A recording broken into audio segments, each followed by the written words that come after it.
Trump is back in Washington today defending his son, who met with a Kremlin-linked lawyer. And the younger Trump story about that meeting apparently keeps on changing. Local 10 DC Bureau Chief Ross Palumbo live now at the White House with the latest for us this afternoon. Ross. Well, Calvin, that story has changed now 3 separate times. At first, Donald Trump Jr. told us that he did not meet with any Russians. Then his story changed, saying that he did meet with that attorney, but that they primarily discussed Russian adoptions. Now today we're hearing that he did in fact discuss the Hillary Clinton campaign. But despite all of this, here at the White House press briefing just a little while ago, Deputy Press Secretary Sarah Huckabee Sanders saying none of this is improper. Reads and smells like a witch hunt. Even after Donald Trump Jr. and his father's repeated denials, saying the campaign never met with Russian officials. Did you or anyone in your campaign have any contact with Russia leading up to or during the campaign? Nothing at all. In place.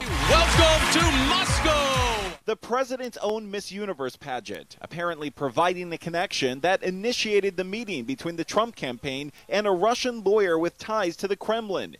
Donald Trump Jr. first saying the meeting was about Russian adoption. But after the New York Times reported that it was about dirt on the Hillary Clinton campaign, Jr. admitted that the lawyer stated that she had information that individuals connected to Russia were supporting Mrs. Clinton. He went on to say her statements were vague, ambiguous, and made no sense. The first admission that there was contact just 2 weeks after Trump became the GOP nominee. And Don Jr. came forth this weekend and gave more information about the meeting. He also made very clear after denying that it, no information that was meaningful and helpful was gained from this. It's an honor to be with you.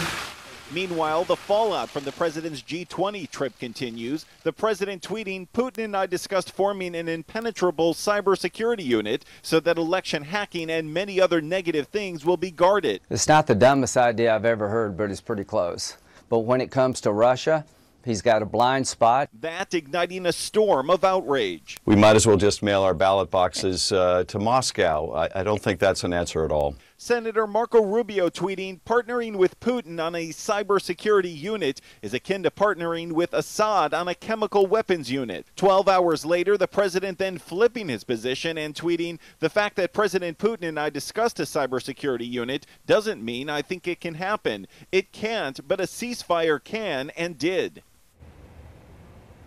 Well, the president today also tweeting about health care, saying that he hopes that Republican senators pass their version before the summer recess. That recess, though, coming up in just 15 days. And at last count, at least 10 Republican senators are against this current plan. And Calvin as well, Marco Rubio is now speaking out saying he cannot support the plan, at least not as it's currently written. Ross Palumbo at the White House. Ross, thanks a lot.